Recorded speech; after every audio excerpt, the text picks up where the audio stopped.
Hello everyone, welcome back to Hair Talks by Terra Medical. I'm Dr. JC and today's topic is especially relevant for those enjoying the festivities this season.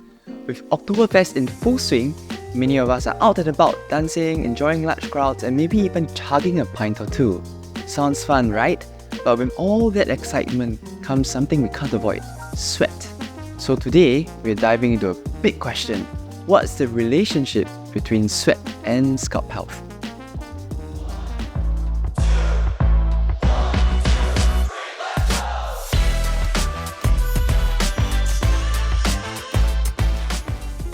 Sweating is our body's natural way of regulating temperature. However, when it comes to your scalp, sweat can lead to a buildup of salt, oils, and even bacteria. This is especially a concern in the hot and humid environments like here in Singapore. If left unmanaged, this buildup can clog up hair follicles, causing irritation and potentially contributing to hair loss.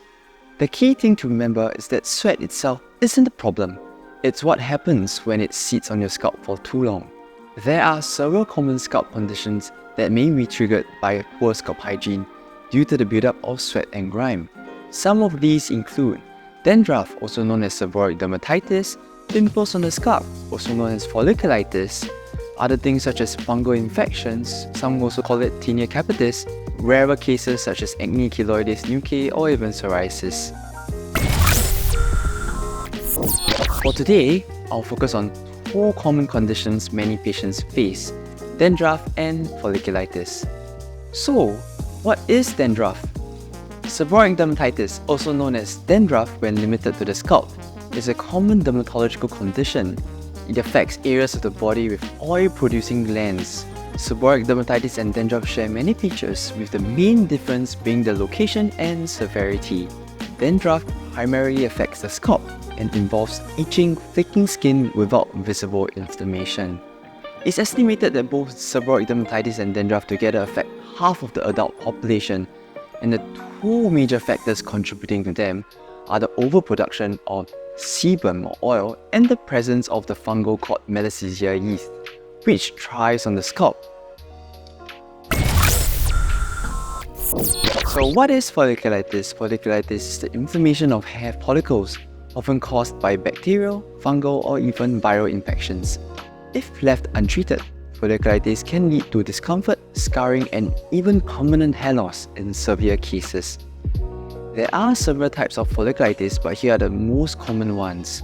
Number 1. Bacterial folliculitis. It's the most common type and usually caused by a bacteria known as Staphylococcus aureus, or Staph aureus in short. It's a gram-positive bacteria if some of you want to know.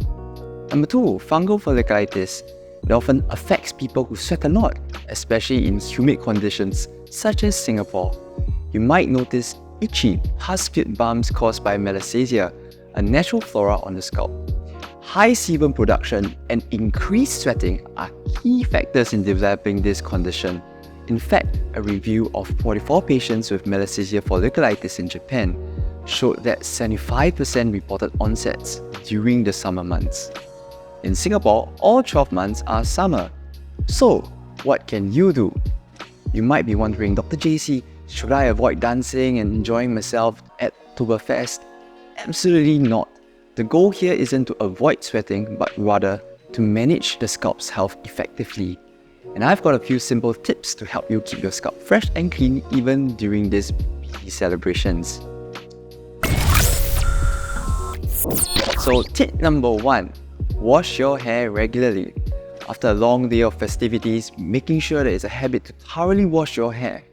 Use a gentle shampoo to cleanse away sweat, oil and dirt, and regular washing with mild or medicated shampoos can also help to prevent sweating-related disorders.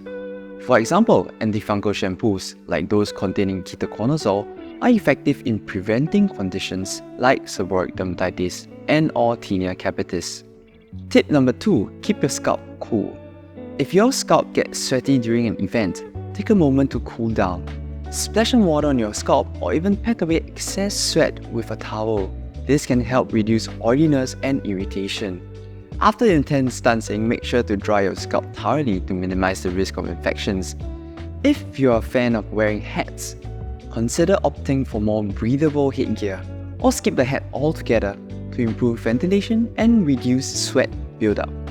Tip number 3. Avoid harsh products. Limit the use of heavy hair products like wax or gel, especially if they come into contact with your scalp. These products can trap sweat, exacerbating conditions like folliculitis and seborrheic dermatitis. Keeping your hair product-free, especially during the festivities, can help to prevent flare-ups. So, poor scalp hygiene can lead to problems down the road. The combination of sweat, oil, and environmental factors can take a toll on your hair health if left unchecked. By following these simple tips and maintaining a regular scalp care routine, you can prevent these issues and keep your hair looking at its best, whether or not it's dancing at Oktoberfest or just going about your daily routine. So there you have it, the connection between sweat and scalp health, and how you can keep your scalp happy and healthy, even during the most active celebrations. Enjoy Oktoberfest, have fun, and don't forget to take care of your hair and scalp. Thanks for tuning in, and we'll see you next time on Hair Talks by Terra Medical. Stay healthy, stay happy, and enjoy the festivities. Bye!